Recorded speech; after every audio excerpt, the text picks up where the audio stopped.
and learn to fly. Oh, you're alive. Am I getting it wrong? A little bit. You were only waiting for that moment to arrive. Blackbird singing in the dead of the night. Take those sunken eyes and learn to see. Oh, you're alive. You were only waiting for that moment to be free. Chorus. Blackbird fly. Blackbird fly. I go up to there. Into the night of a dark black night. So that's my version. You're very close. Very close? Yeah. There's only a couple of notes. Yeah, but you can Only a follow couple my of notes. fuck-ups. Yeah, That's yeah. how we're gonna have a career. Honestly, well, and that's like I was talking the other day, like that's probably my favorite thing to do. Playing music is to react. Yeah. You know, a lot of people look at it like improvising, but improvising is like so much easier if you don't think of it in terms of like, oh, I need to come up with something. man. As much as it is just react to what's happening. I was thinking about something different, like improvising. Like you talk about musical yes and. However, Yeah. when you talk about improvising, like whose line is it anyway? Right? It's very much. I've said a thing. Yes, and I think because of that thing, we should do this other thing. Yes, but there's stop, start, stop, start. Right. What we're talking about is like dancing, right? Mm. Because we both have to continue playing, and that's very different. And I learned that when you, one sec, Tell me. when we were doing so we just, for everyone listening, we just came off one of my solo tours, which started out as a band to a click track and all that thing, and then eventually worked its way down to a 3-piece where we were just rolling with it. Rolling. And I was like, yeah, okay, cool. So I'll just like, whenever I need to do whenever there needs to be a solo in the show, That's where I come in. that's right. And I would just take the low note and I would kind of palm mute it and be like, that'll be like I'm holding down the fort, sort of. But then after like 10 shows, I was like, man, how do you do that?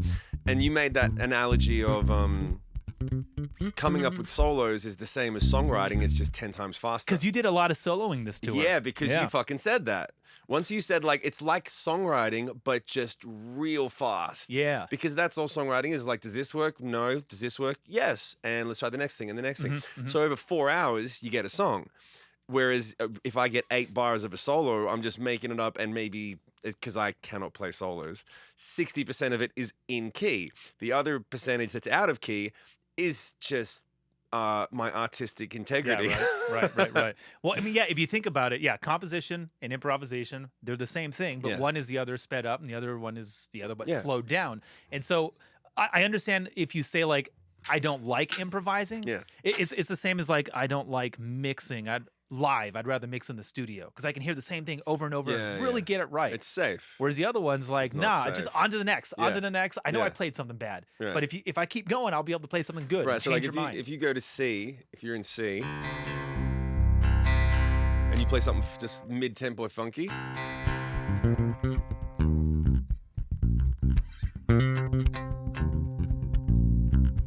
Keep it going.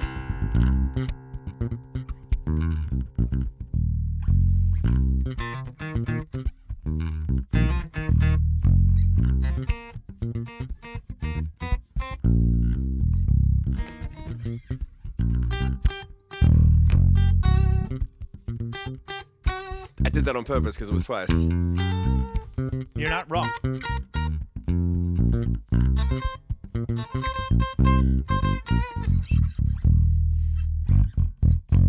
Oh, I can't follow changes. But the funny thing is, if you kept doing the same thing, it would have totally worked. Oh, Do it really? again. Watch. Keep going. Same note.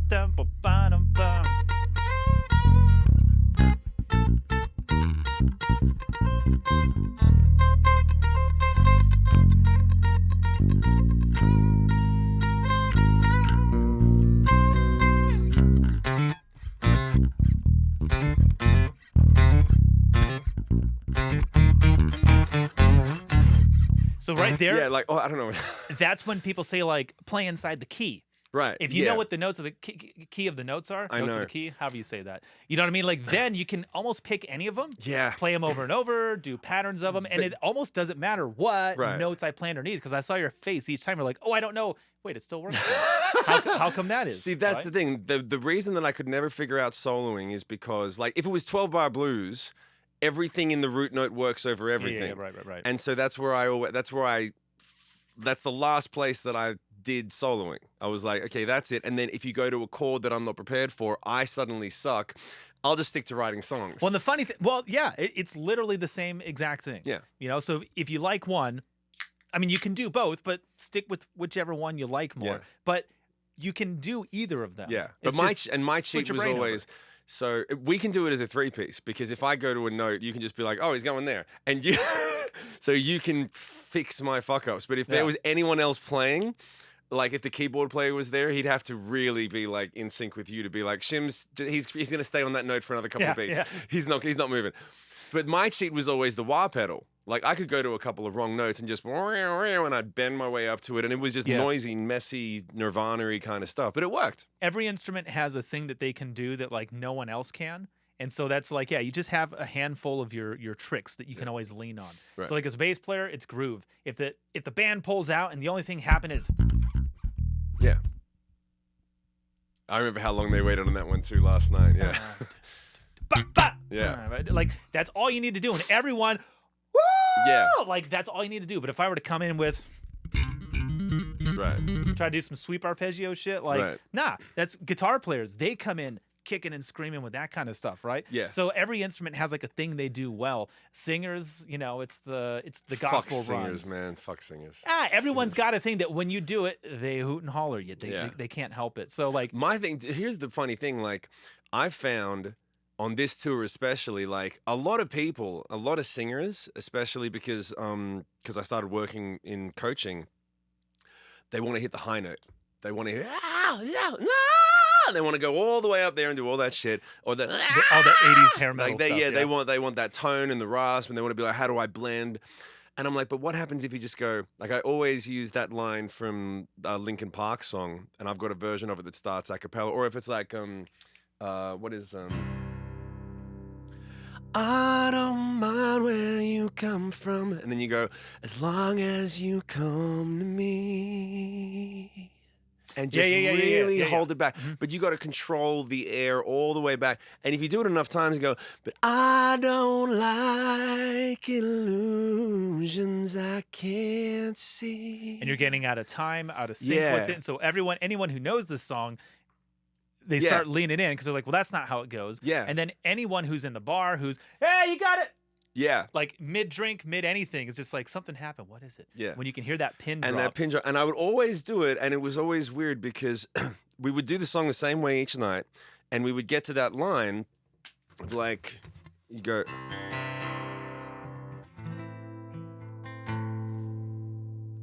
You could play it in tune, but you don't have to. No, because it would go, I don't mind when... Let's just play it. Let's just play it top to bottom. All right, so I'm going to try and sit. Can I stay sitting like this? Yeah, let's do it. Okay, cool. You're in frame. I don't mind where you come from as long as you come to me. But I don't like illusions I can't see them clearly. I don't care, no, I wouldn't dare to fix the twist in you. You've shown me eventually what you'll do.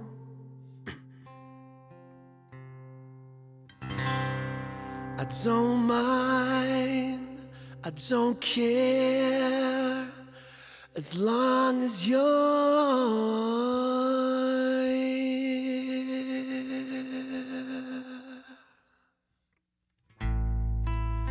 Go ahead, tell me you'll leave again. You just come back running, holding your just got out in it. It's all the same. And I'll take you for who you are. If you take me for everything, do it all over again. It's all the same. So keep it going. And that's the fun thing about playing it that slow and soft, is that you can have as many vocal cracks and fuck up as you need, and it becomes part of the show. It's more intimate. Yeah.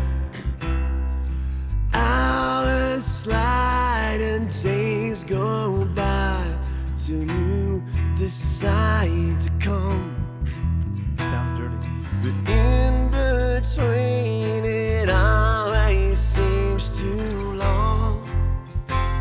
For certain, but I have the skill, yeah, I have the will to breathe you in while I can. However long you stay is all that I am.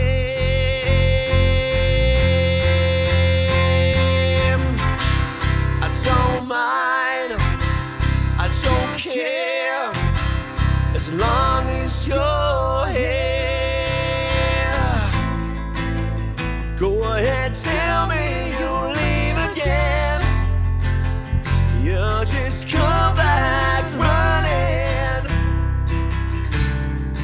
Wouldn't you start out in it? It's all the same. And I'll take you for who you are. If you take me for everything, do it all over again. It's always the same.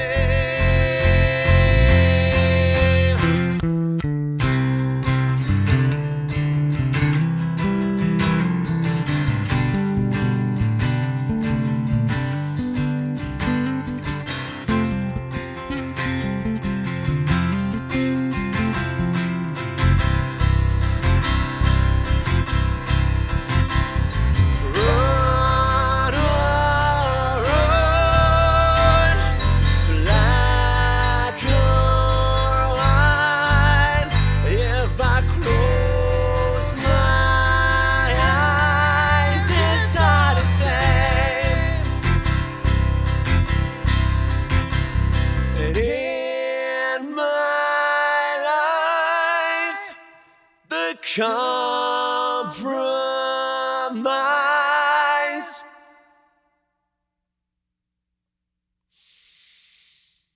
I'll close my eyes. It's all the same.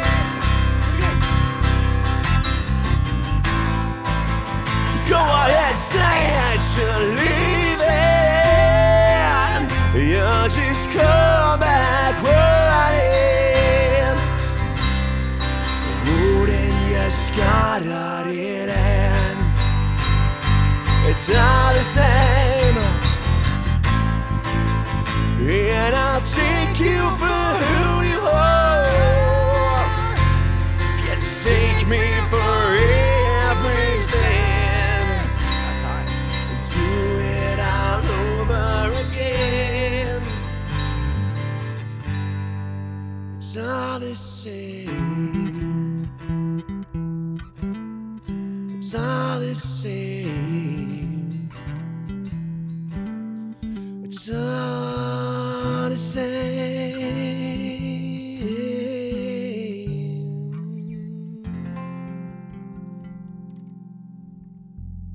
I want you to know, for the entire tour, I was fighting the urge to play that song.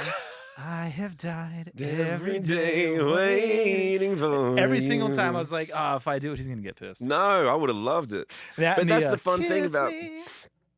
That's the fun. I've been playing that song probably the longest in my whole career. Yeah. And that's the fun thing about that song. Like right now, we've been fasting all day, and normally before I sing, you go and have a meal and you drink a bunch of water, and I just could not give a fuck today. But here's the deal: when you have an empty stomach and your body's like, oh, you're gonna start singing, like the same as like going for a run. Like you should have some food first, and then if you go for a run on an empty stomach, you're like, oh, this is so hard, it's not working. Same as your voice. But that's not much different than if you play like 6 shows in a row in a smoky bar. Your voice is going to be like that. So then you learn these tricks, like you heard what I did at the end there, where I'm like, all right, you're going high, I'll take the low. Yeah, I'm like, I'm cracked there. I'm not going to make it. Let's go down there.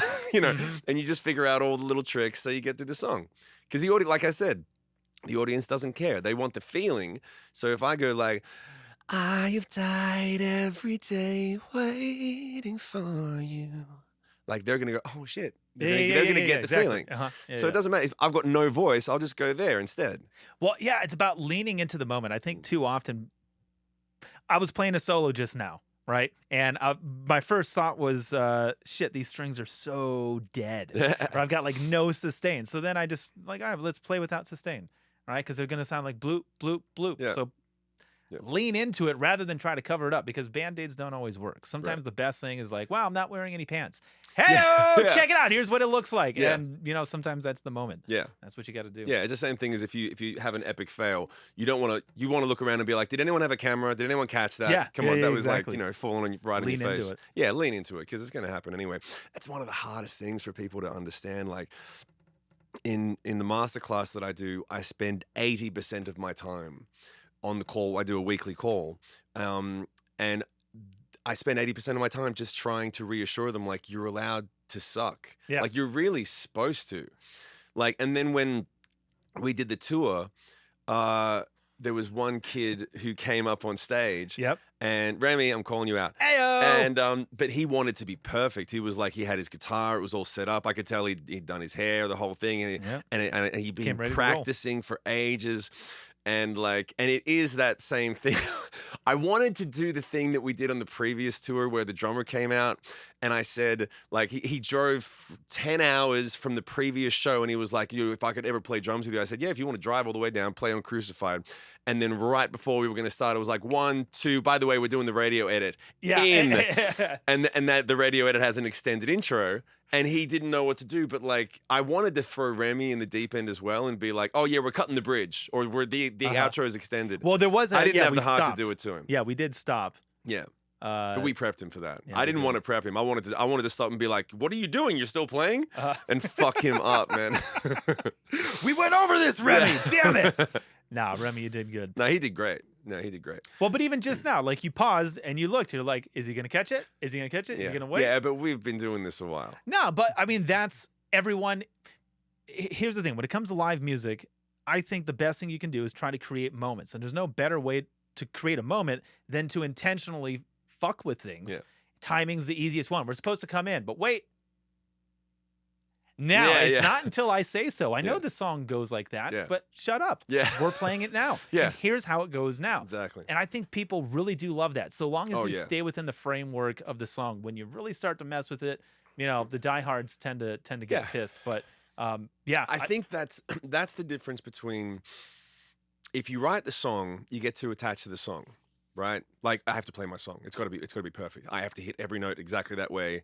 Like, you're a tribute artist to yourself. Like, well, they played it this way on the record. Which is why it's been so hard to sell this style podcast to people. Right. Because I'm selling, come over here, be vulnerable, make mistakes. I just told you I did a solo and it sucked. Yeah. And the strings were dead. Yeah. And the next song. And I don't have a voice. Like, I would have prepared completely differently if I wanted to sound good today. Yeah, but exactly. I don't give a fuck.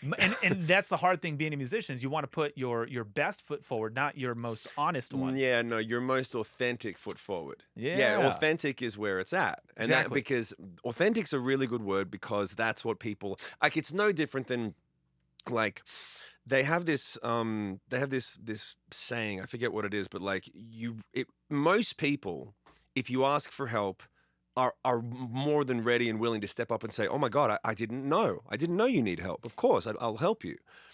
So you use that as a mechanism to people who don't want to ask for help and be like, look, if you say, I'm really struggling, I need help, most people will appreciate the opportunity to help because it makes them feel good. Yeah, right? Yeah, for sure. And that's a value proposition within music. right? If you think about the economics of music, well, what are people paying for? They're paying for, I want to feel connected to you. When you ask for help, the floodgates open of like, yeah, man, what do you need? I'll be there. And suddenly this connection occurs that was not there before. So the fear of, I don't want to ask for help. Why? Because I don't want people to know that I'm weak.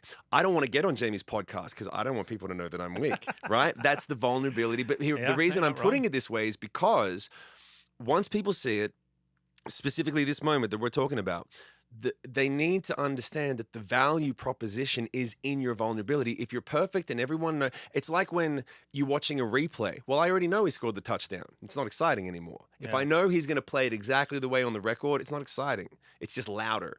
The excitement is on, are they going to make it? Or they change? Why do they wait? They changed it. What are they going to do next?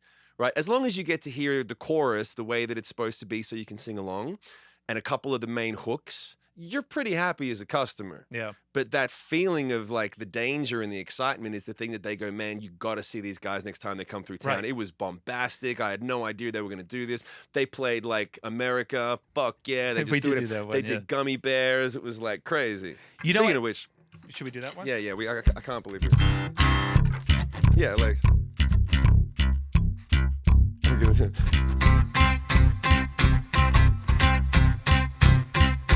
No word. Life is like a hurricane here in Blackbird. Race cars, lasers, airplanes. It's a dark blur. Might solve a mystery or rewrite history. DuckTales, ooh.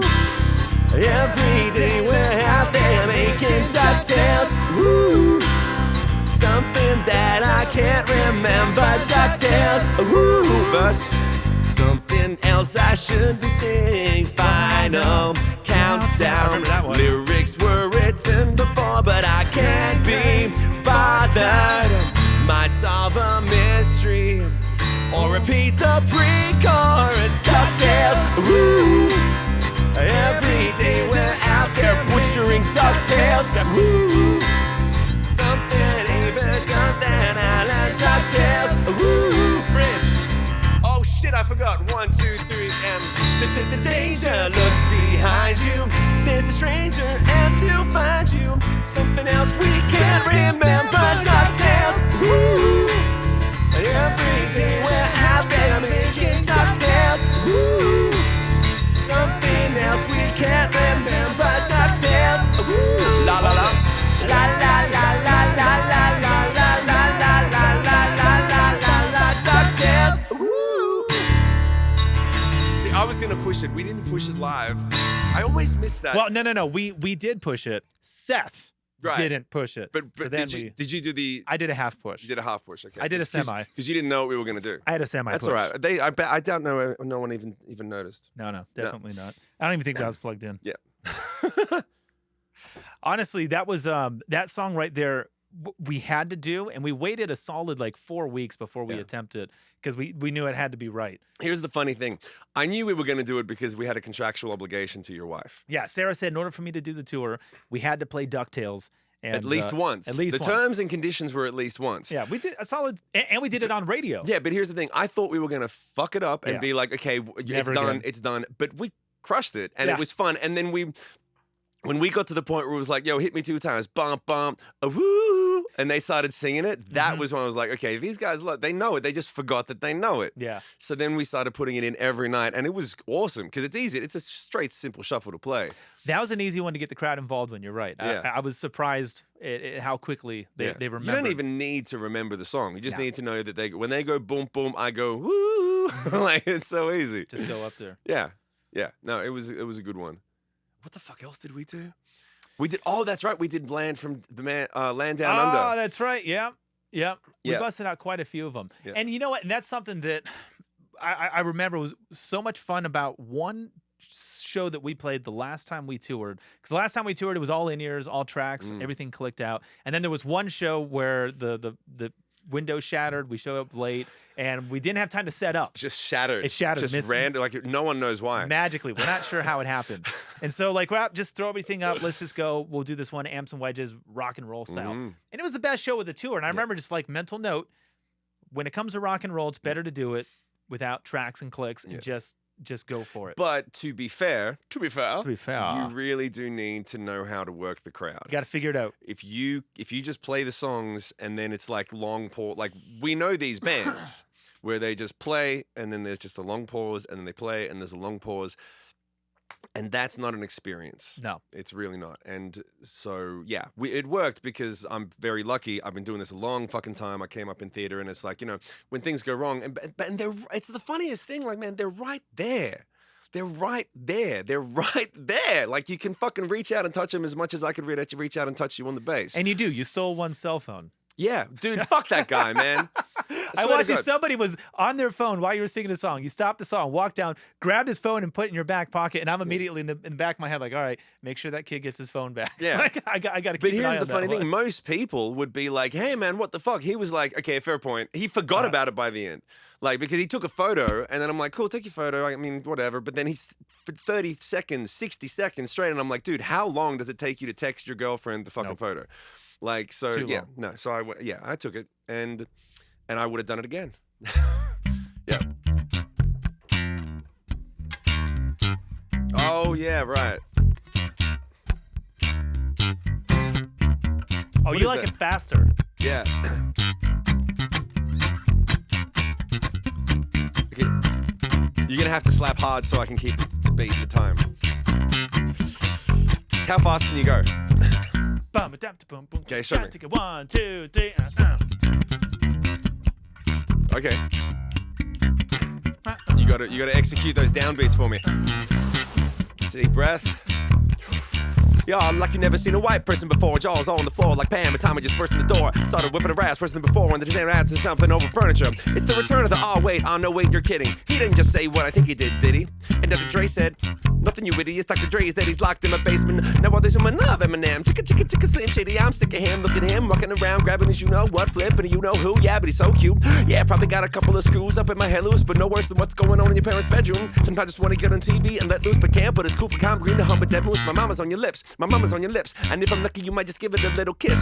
That's the mistakes that we deliver to little kids. And it's for them not to know when the woman's going to see as a course. They're gonna know what the course is by the time they hit falls, because they got the Discovery Channel, don't they? We're nothing but mammals. Well, some of us cannibals who cut off the people that went like, oh, I lost it. No. Ah, shit, man. I was so close. When I took that breath, I heard the breath and I was like, wait, that was the first one. Yeah. That was the first breath you took that whole entire time. Dude, I wasn't, when I took that breath, I lost the downbeat and then we were out. But that was good for a minute. Yeah, not bad. That was as fast as I've ever done it. I don't think Seth could have even played it that far. No. Yeah. Yeah, I'm impressed, dude. Every time you bust out all those fucking lyrics, like that is the worst. I don't even know the words that we were singing for the past 5 weeks. In fact, just before we started filming this, I asked you like, hey, what are the words at the bridge? Because all I've been singing is, it's only my biggest hit, yeah. Like, I'm not singing any of the words. I'm all vowels. Yeah. The that's whole all you time. need, but it worked out fine. Yeah, well, it was fine. Yeah, that's it. That's we back each other up. But that was an interesting tour. The way that you put it is the way that you put it best is that we made. So for anyone watching, this is what basically happened. We went out on tour with the band. For 7 weeks total was the original idea tour. Yes. And then unfortunately the band, they were going to be the drummer and the guitar player of that band were going to also play for me, and we were going to ride with them. After about 7 to 10 shows, they had a couple of personal conflicts and a couple of reasons to go home, and they were like, yo, we got to go. We just got to go. And so I was like, okay, so now I need a new drummer. And then another band came out, and unfortunately that band didn't work. No, they didn't. And so after the couple of shows, we were like, we got to find another drummer. We got to figure this out. But it's not like LA or Nashville where you can just make a phone call and then 20 minutes later a cat shows up. It was like we're in the middle of fucking nowhere. And we didn't budget for this, and we don't like what the fuck. So then I went to Seth from Chasing the Devil, who was the opening band. Shout out Seth. And he said yes, and then he said no. A couple of days later. Yeah, 2 days after, when it was like, all right, cool. So we can replace this drummer. Fucking nightmare this dude. It was crazy, dude. Shit. Yeah. So I still can't believe we made it through it. Seth was like, yep, I'll do it. And then 2 days later, I was like, cool. So Seth said yes. So I'm gonna get rid of this other guy. Didn't work out. Then 2 days later, he was like, I've just changed my mind. And I'm like, well, I got a gig tomorrow. And you said So I had to rally the troops and pull him aside at like 2:00 in the morning outside his hotel. And I was like, dude, you're fucking doing this. You're doing that. I don't care how scared you are. I don't care how underprepared you think you are. Because in Seth's defense, he's a kick-ass drummer who's really done a lot of work in his territory, but he's never done a whole tour. And he's never... Let alone 12 new songs. Let alone 12 new songs with the headliner. Yeah, with an established artist. And it's like, he was nervous. And also, you are intimidating to work with as well for a drummer. Stop it. Stop. Stop. So, but eventually... After about 2 or 3 shows, like the first couple of shows, it was noticeable he was nervous. We can roll with that. We just like changed some arrangements, pulled out a couple songs, all good stuff. 2 or 3 shows in, it was like, he was like, oh, I can do this. And then once we started to build that chemistry, we were picking up, we threw in Rage Against the Machine cover. We would just throw anything in and he would just play along. And the thing that I liked a lot was that after a few shows, I could turn around to the drum kit and just do this. And then I could just do that. And it'd be like, yo, we're breaking it down. And he would just take it down. Mm-hmm. And then I'd be looking at the crowd there and I would just do this and he'd be like, okay, we're bringing it back. And I was like, it took him a while. A few shows he fucked it up. But then after a few shows, I was like, yo, do you see me doing this, man? Yeah. And then he picked it up. And I know you were also there like, yo, look at his hand. Look at his hand. I was shouting at him. Faster, slower. Here's the one. Here's the one. That's not how we bring in the chorus. Yeah. Well, that's not the same song. Okay, now hold on. It's important to mention this. In addition to like, oh yeah, we went through 3 drummers. Like the next show with the next drummer, there was no rehearsal. That's the sound check was the rehearsal, which means like you came in and you listened to the songs, and now we get to play 3 of them. Yeah, maybe 4 of them. But the first time we're gonna hit these is in front of the audience that in front paid of the for audience. A ticket. Yeah, as the headliner. So like that already is a high stress place to be in general, but also like things that would happen, you had to in real time go, am I going to catch that and fix it? Is it good enough? Or like there were so many times we would just look at each other and be like, yo, that's actually pretty sweet. Yeah. Like, he did it wrong, but let's just do it that way from now on. Dude, the odd one was the money. Yeah. That was it. Yeah. So odd one is a shuffle, and it's when I start the song. When I started this song. Normally it's. And so if you keep playing that, and I do this,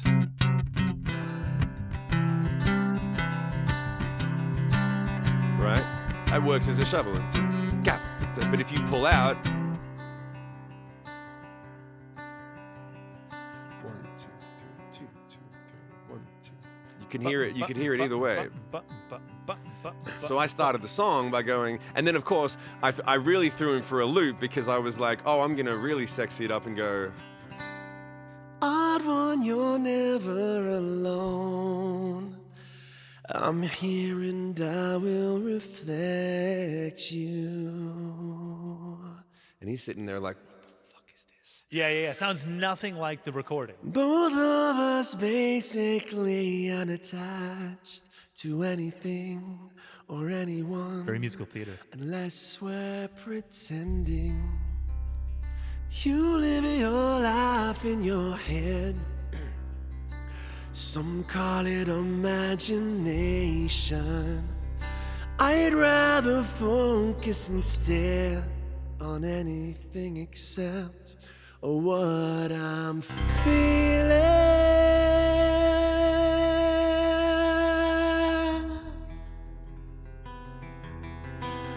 What I'm feeling.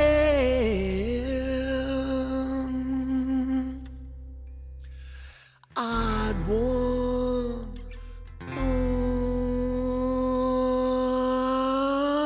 it.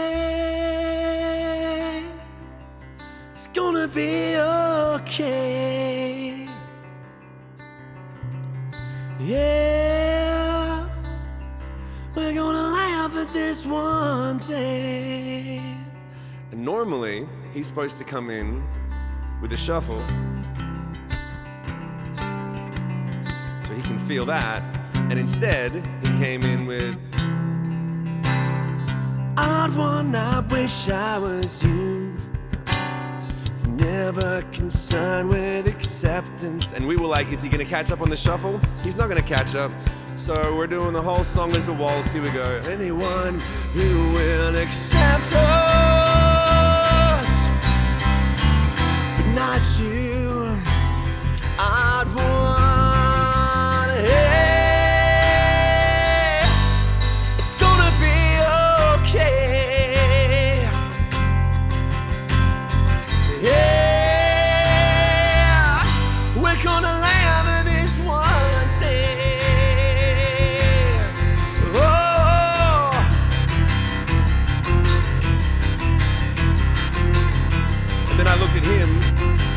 went into the toms, like, break it down. You called that one. And then I was like, stop. Hey, stop. It's gonna be okay. Yeah. We're gonna laugh. And I do the hand, like, build it up. Here we go. So, hey, it's gonna be okay.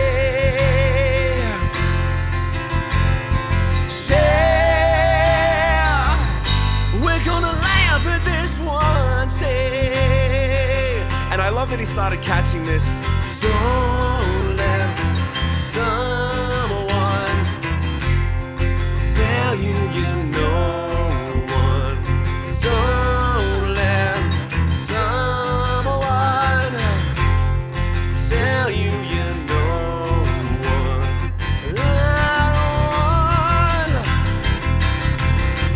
Break it down.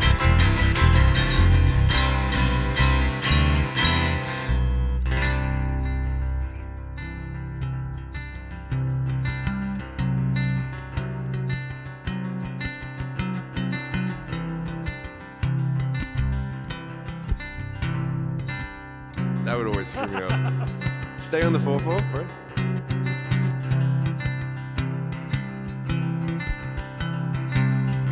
Okay. So follow me and pull it back. Don't let someone tell you you know one. Don't let someone tell you you know one. Don't let someone tell you you know one. Don't let someone tell you you know one. Don't let someone tell you you know one. Don't let someone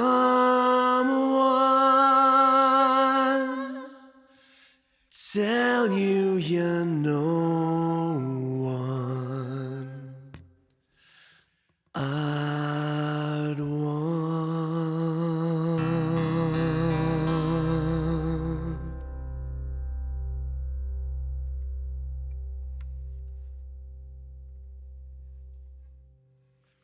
And that's how you make moments. That's how you make the experience. And that's how babies are made. Well, you know what? Honestly, hold on. So when we would do that song live, you would always start it with the story. And then after that first chorus, we've clearly been like messing with the structure of the song. But if you're a fan, you know what's going on. And then you came back and you finished the story. And I won't like ruin it and give you a, like I won't do the bit. But we saw someone last night do effectively the same thing. And it just wasn't as good. We went to a show last night and it was a great band. Everything was awesome about it. And they get to this part where they say, hey, this next song's for the troops, for the people that serve, the nurses and the doctors, whatever, and all the things. And it's a great moment. Everyone claps. It's an awesome thing. To be fair, they have to. Yeah, and they have to clap. Yeah, yeah. It's a really cool thing to do, just to appreciate those who we appreciate. Yeah, obviously. And but then they just played the song. Yeah. And I was like, man, the way that you do it, I mean, I've seen everyone do some version of that at the show, but your way was awesome because you set it up with a story and you gave them a cliffhanger, kind of like the end of a Netflix show. Right. Like, well, shit, I have to stick around to find out what happens in the next episode. So you hit them with that part. This song's for you guys. And then you play, a third of the song, come back in, and then you finish the story. And then we finish the song. And there's like this uplift at the end of it. And it's not just like, hey, we didn't forget about you. Yeah. This song really is for you. Yeah. It wasn't just like, hey, this one's for the troops. And then we played some random song that who gives a shit what it is. Like, it actually made sense. And it like completes the circle. It's a completed story. It's a plot line that makes sense. And when you think of music like a story, it's so much easier. Yeah, that is true. Well, the way that you think of, I think of a song sometimes like a first date, right? Like when you start the date, you know how you want to, I'm not talking about sex. I'm talking about you want to know that there's another date coming. You want to know that I like this person enough. I like this experience enough. And by the end of it, we both looked at each other and were like, we should do this again. This felt good, right? I remember that. Yeah. And I so remember that moment with us. Yeah. And so like when you have a song, what you want to have is you want to have that thing of like, I know what this experience is supposed to feel like. You can tell within the first couple of beats of a song. It's like, is it a heavy song? Is it a ballad? Is it a whatever? Is it a funky song? You know, within the first couple of seconds, it's like, okay, that's the experience they're setting me up for. And then there's an instinctive thing of, I hope that by the time this is done, I get that feeling, right?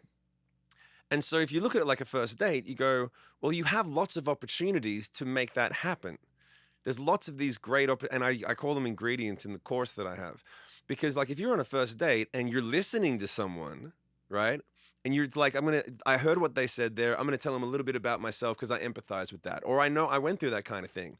Or there's something there, I don't really get that. I'm not going to make a thing out of it. Let's just move on, right? Mm-hmm. It's the same kind of thing. Like there are sections where there's that ebb and flow occurs. And the idea is that you want to get to the end of the song and have the person have a feeling in their chest. And I think that's the thing that most people forget. And then you go, well, how do I do it? How do I give them that? If it's not about the chords and it's not about the tone of my voice and it's not about the pedal that I use, what creates that feeling? Because that's the value proposition. That's why they gave you the money. Or that's why you're hoping that they give you the money. Yep. And the feeling comes from authenticity, vulnerability. Going on a first date is a very vulnerable thing because if you say the wrong thing, you feel horrible. You feel bad. Like, and if you say the right thing, you feel like a superhero. Like she gave me that look and she said, that, and you get it changes your whole biochemistry. So when you sing a song, the difference, I'm coming back around to what you were saying, is that usually if someone says, shout out to the troops, right? It's the same as saying like, yo, you look great tonight. It's an easy sell. Everyone knows the girl's going to go, oh, thank you. Thank you. And everyone knows that everyone's going to go, yes, the troops. We all agree. If everyone fucking knows that, right? But if you tell the story of, yo, I normally I wouldn't say this, but you look so amazing tonight because that dress you're wearing is exactly the same style that my mother wore in the photo with my dad.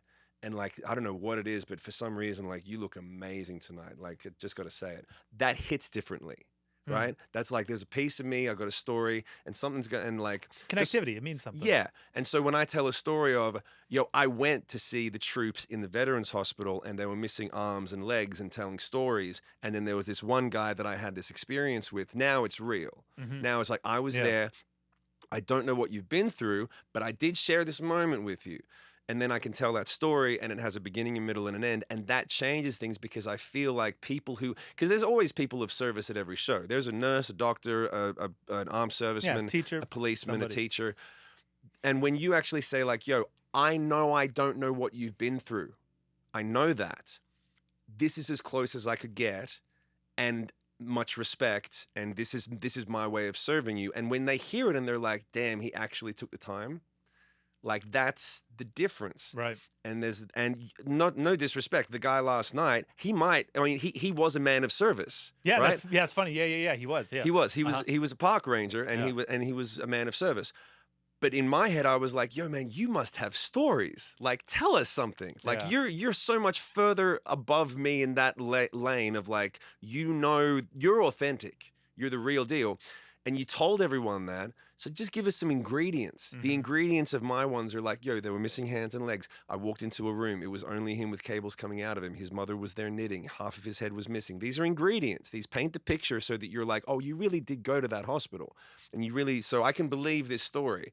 And then when you transition through the song, don't get me wrong, that version of the song has been crafted over years of trying to figure, where do I say this part? Where do I play that? How low can I take it?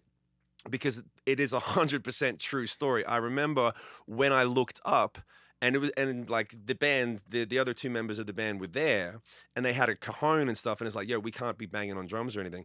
And so I remember when they looked up, when I looked up at him, I saw him, and I was like, holy shit. And I looked at them, and they had tears in their eyes, and I was like, okay, this is really fucking happening. Yeah. And it was real. It was totally real. And even Soldier was in a coma and woke up while you were playing the song. While I was playing the song. And we kind of recreate that while we're playing it, sort of in narrative form. You're telling the story, then you start playing, and when you get to the end of the first chorus, you go, I turn around, and the guy's looking right at me, and then you continue the rest of the song. And he was right? blinking. Yeah, and it brings everyone right there. Yeah. And it gives it chills. Yeah. Yeah. And then we start to build it up, and then the whole it really works fucking well. Yeah. I was proud. I actually think that the version that we did with Seth is my favorite version of that song. Like, it's better than the radio edit, better than the record. Like, like that version of that song when it's in a waltz, because that waltz gives it this romantic, epic feel. It had a disjointed, perfect circle Tool kind of thing to it, because it was like poly meters, poly rhythms between what the guitar was doing, what the drums were doing, and what the vocal melody was doing, and then in your head how the song goes if you knew it. And so if you're playing all four of those at the same time, well, that's what Tool does. That's what a perfect circle does. You know what I mean? Right. It's just like a bunch of elements like weaving in and out of each other. And that was my favorite part of the whole entire show for sure. Yeah. Was watching that come together every night. Yeah, you know? it was good. It's like that thing, bringing them in.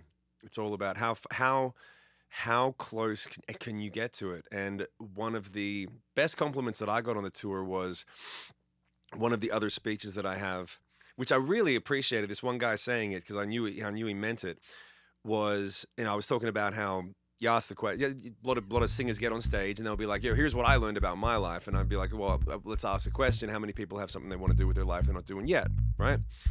And I tell this quick little story about, like, on the day you die, you're gonna have a gravestone, and there'll be your name and the year you're born and the year you die in a dash, and that's how much time you get. And there's more to the story, but the point is that when we were finished, there was a guy that came up right after the set, and he was like, "Hey man, I've been to 1,000 shows in my life, and I've heard every singer get up and say, 'Here's what I've learned about life,' and I don't give a fuck. But something about that thing you said about that dash, I don't know what it is, man, but that hit me hard. So thanks." And I was like, okay, he really took the time. And I'm like, because that's the currency.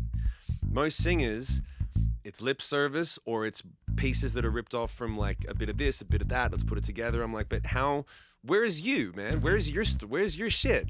Where's your baggage? Where's your, like, I learned something because of, let's omit the details.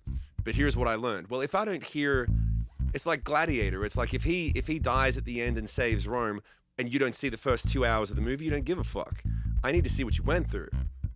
Then I care. Well, again, and that's what I mean. Like, when you look at music like a plot line, like a story, it's easy to do that because very few movies start where they or end where they started and don't go anywhere.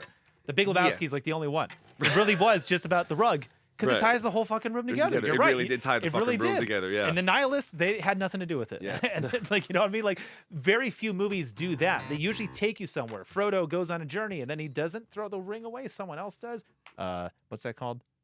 When you ruin the ending for someone? Spoiler alert. Spoiler alert for The Lord of the Rings. But you know what I mean? Like, it's got to go somewhere. And then, for me, the kicker about that movie is when you get back, you're like, oh, you saved it for everyone else, but not for you.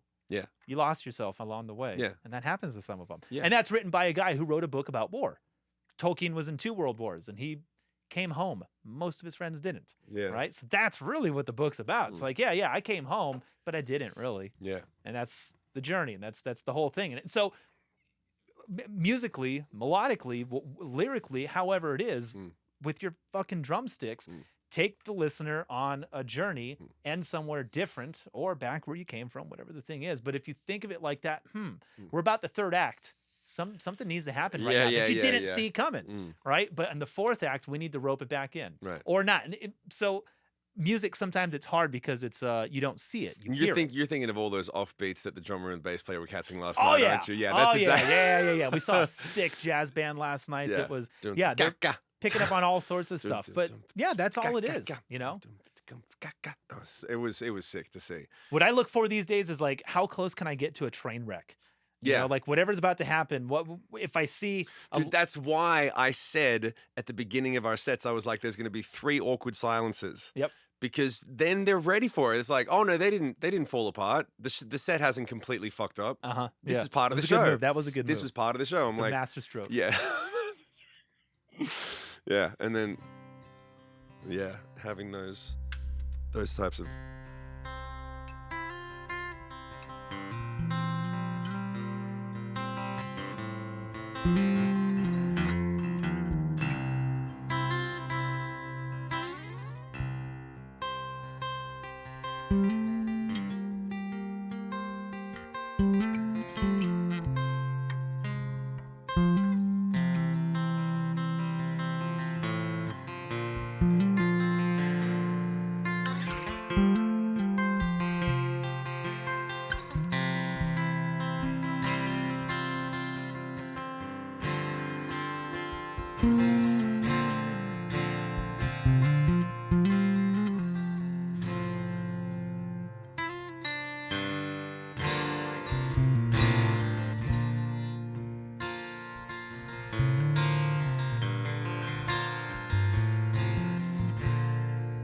What would you sing over this? Well, I can't change it. Oh, sorry.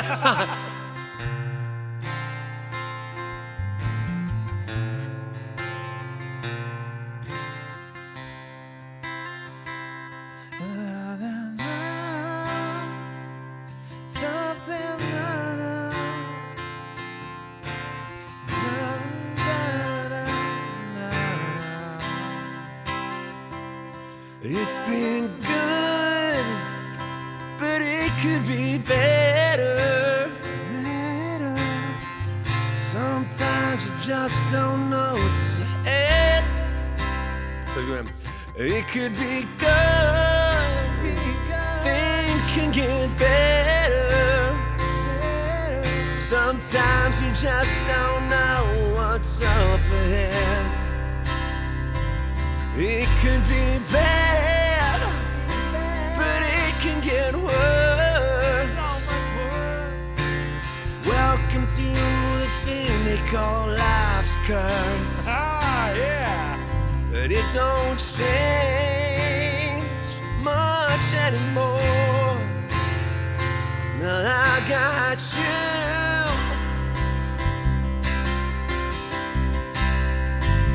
No, it don't change much anymore. Now you see me through. Not you, like a girl who's fictitious, you know? Not you, actually, No. at all. Do you think about, like, when you're writing a song that has nothing to do with your life, do you think about other people? Always. Yeah? Yeah. You're always creating like a No, fictitious character? So you want to know the or... you want to know the secret? Yeah, the secret. Okay, Tell the me. secret is this, right? I did acting training from when I was a kid, right? And what they teach you, or what I learned with acting training, was you're an obsessive people watcher, and you watch them and you try to dissect why they're doing things the way that they're doing them. So when a person speaks a certain way, it's like, why are they so calm? Why are they so angry? Well, they're angry because they're hurt. Well, why are they hurt? Because the person did this, or because their father did that, and all the stuff that comes with it, right? All the psychology, psychoanalyzing shit, which is dangerous to teach a 5-year-old. Yeah, right. Be like, why was he so angry? Well, it was actually because he's in pain. Why was he in pain? Because that other person said this thing, but they didn't say it loud. And they're like, no, it actually, because they said it quiet, it was a much bigger problem. All that shit, like, yeah, you're stupid like your father, you know, like whatever it is. Yeah. So what those are ingredients, right? Every time you see a person react a certain way or do a certain thing, and then you learn a little bit about them, and you go, okay, so this reaction or this experience comes from these layers, and these layers are these ingredients that led you to be in this place. And that place is your emotional place, right? Like, you can be anywhere, and you can, that's why the big talk at the moment is depression. They're like, you can't see when someone's suffering like that. They hide it. So you can't see what's going on inside, but there's an experience going on. Yeah. So the idea is, I don't need to have gone through an experience to be able to put the pieces together of someone else's experience, right? I can look at what they're doing, what they've said, or the stories that they tell me.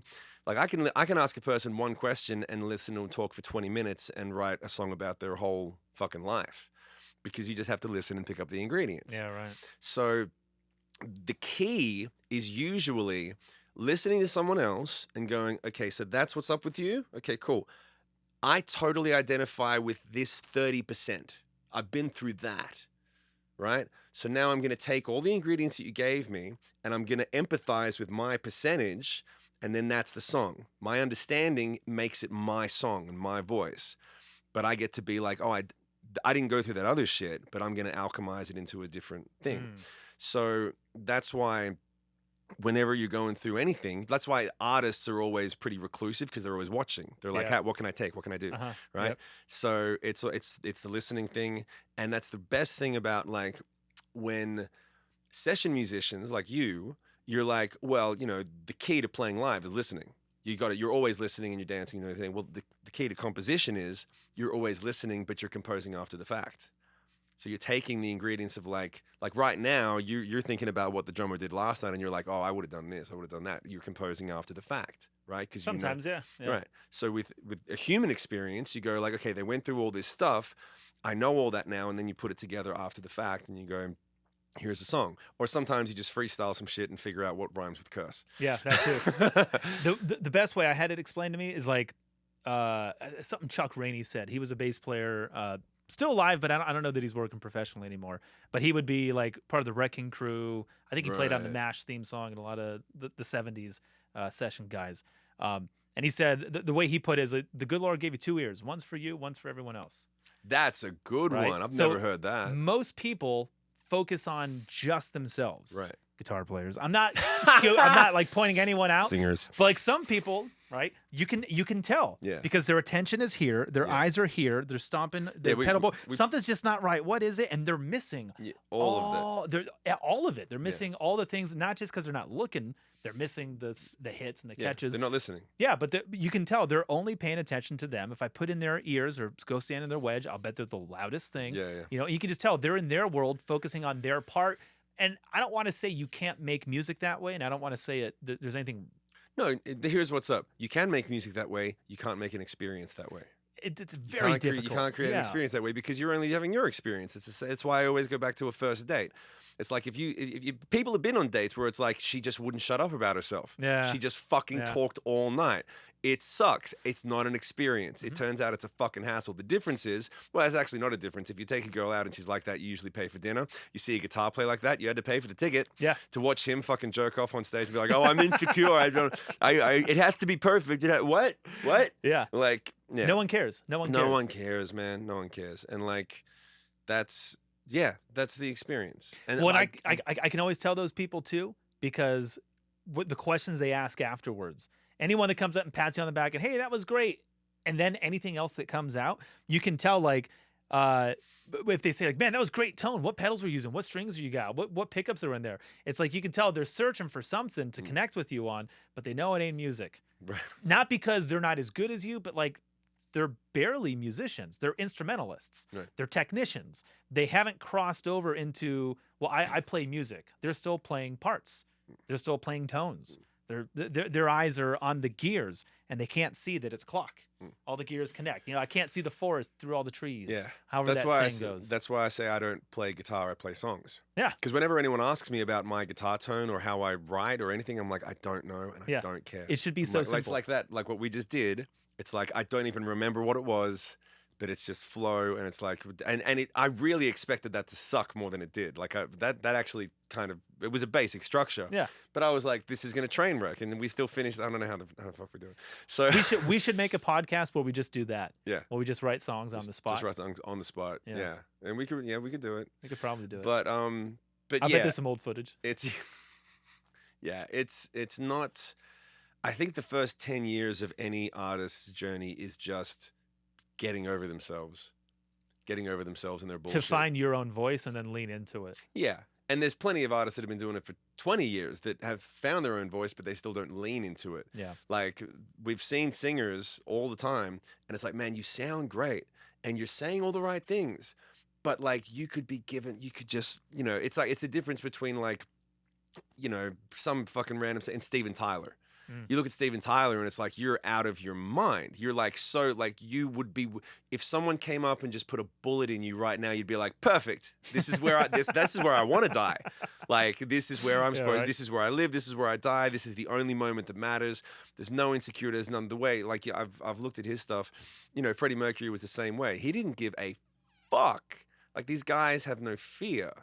And well, you can't. You can't afford to do it. But it's really weird when you look at like if you're a normal person and then you see someone on stage for the first time and you're like, oh my goodness, I want to do that. Normally, if you say like, oh, I watched this great documentary and I want to be a doctor. I want to save someone's life. Everyone will universally say, well, that's 12 years of college, Yep. right? The terms and conditions are the same. If you're like, oh, I want to do what that guy does, no one turns around and says, well, you realize you're going to have a very deep self-understanding and you're going to have to be vulnerable and you're going to have to overcome all of your personal insecurities. No one says that. They're just like, yeah, go give it a shot, boy. Yeah. Give it a go. Go get broken. Yeah. And it's like, if you just prepare and be like, yo, you need to be prepared for the fact that if you make it through, you'll be a substantially better person simply because of the experience, the life experience that you would have had to go through to get there. Like if you meet someone who's gone through the other side, they're at peace with themselves. And if you meet someone who's halfway through the journey, they are not at peace with themselves. Nah, they're working on it. Yeah. I've been there. I mean, when I was 20 to 28, when the first number one single happened, or the number one single, and I got a call from the manager, and he was like, "Which one was that?" You're Going Down. Oh. And I got a call, and I was in a hotel room by myself, and I was miserable because I'd been on tour for too long, and I missed my girl, and we didn't have any friends out there, and it had been like a couple of years, 2.5 years by this point, and I was just fucking miserable. And he's like, you're going to have your first number one. And I was like, that's great. Thanks for the information. And I remember him saying, like, there was this pause at the end of the line, and he was like, try to enjoy it. And then he hung up. And that was it. It was not an enjoyable experience because I wasn't at peace with myself. I was still like, the band was fucked up. Me and the manager fucking hated each other. Yeah. And also like I wasn't like a number one single means this. I thought a number one single means I'm a superhero and everything now comes to me and the sky opens up and this is what I wrote down, and nothing changed. Yeah. And you have to have that happen, have it break your heart enough times and go, oh, none of this means anything. The only thing that means anything is what we just created a second ago. And the fact that you're my brother and that I've got a wife and 2 beautiful children at home. Like the things that matter, and all the other shit doesn't matter. And it's black and white. And then that's where peace comes from. When you finally are like, I've been through enough shit. And I'm like, oh, here's what matters. Everything else doesn't. So I don't need to sweat the small stuff. And then when my brother calls and says, like, I need help, you drop everything and you go. And because that's what matters. And then you can be like, okay, I can relax now. But you got to go through fucking broken glass to figure it out. And then because when you think that everything matters, you get stressed out and you blame yourself and you blame other people and the whole thing. And then you're not at peace. And when you can get past it, that's when you're at peace. And what's even more impressive is when you see people that are young who get this and latch onto it soon. Yeah. Like you see a Taylor Swift or a Jonas brother, like somebody who's like, man, you found that early. You were young and you were in a industry that just should have crushed you and steamrolled you, and somehow you're still doing great. Like, how did you do that? No matter what you think of the music or the like, that's impressive. It is almost impossible that happens. Michael Jackson is the norm. Normally it crushes you, it kills you, you go insane, you die early. Like that's most people, that's most child actors, stars, musicians. Like I don't think Taylor Swift gets enough credit for the fact that she I've gone on the record and been like, I'm a Swiftie. I love Taylor. I love her songs. I love what she represents. And I've got a daughter, so I'm like, yo. She a big Swift fan? Yeah, she is. Oh, yeah. But I'm like, of all of the women who are, making music, I'm like, Pink, Taylor Swift. Because they're powerful, they control their shit, they speak their mind, and they're good role models. Yep. And the one thing that's different about Taylor Swift is that she writes all her stuff. And to know at a young age, she had to know, I'm in control. Yeah. I wrote these songs. And all you got to do is understand how publishing works and how ownership rights work and go like, oh, I'm in control. So I don't need it. So, and to be fucking 14 to look like that, be 14 and have the songs as good as they were at that young an age. And then you start to come up and be able to understand, I am in charge. You can't make me do anything. And that's my money. And I'm sure she's probably got fucked around a million different ways on the way up, but somehow she was able to make it through. And I remember her. The thing that's really interesting is I remember seeing one documentary, the one that she made on one album, and she was talking about some shit that she dealt with, and she was talking to the interviewer in her house, and she was talking about how she was upset about something or insecure, and she was like, sometimes I'm still unsure of these things. And then she paused and she was like, I feel stupid saying that after, standing in my multi-million-dollar house that I bought with my songs that I wrote with money that I earned. And I'm still talking like there's still a part of me that's a little girl in this one insecure way. Yeah. And she's still struggling with it and battling with it. But I remember seeing it and being like, yeah, you wrote these songs, you bought that house, you're in charge, and you still have to struggle with it. But she did make it through that gauntlet. Yeah. And she's so fucking consistent. It's been 20 years. So what Taylor Swift song are we going to play right now? Do you know Love Story? No, I think I could figure out Shake It Off. Well, what would be the first? I go out too late. I go out too late. 2, 5. Open.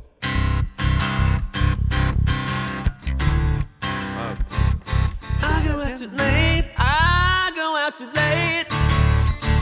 Got nothing in my brain. That's what people say. Ooh, ooh. That's what people say. Ooh, ooh. I go on too many dates, but Jayme chases them away. At least that's what I'm gonna say. Ooh, ooh. That's what I'm gonna say. Ooh, but I keep moving. Can't stop, won't stop grooving. It's like I got this music in my mind saying it's gonna be alright. Cause the player's gonna play. And the hater's gonna hate. I'm just gonna shake. Shake it up. Ooh, ooh, ooh. I'm just gonna play, fucked it up, baby. And the hater's gonna bag, baby. I'm just gonna shake. Okay, one more time. Shake it up. Cause if Jayme's gonna Jayme. And Jimmy's gonna shame. And we're just gonna shake. Shake it up. Ooh, ooh. I'm not gonna give you a bass solo. No, we're not gonna do that. No. No, we shouldn't. Don't stroke my ego. I was hoping we were gonna play Love Story, but that's a good one too. Sorry, I don't. Which one's that? I have died every day. No. That was Christina Perri. We were both young when I first saw you. Oh yeah. You want to play that? No. In a diner summer air. What is it? It's basically D, G, B minor, back to G. That's right. The verse. Okay, so you sing it.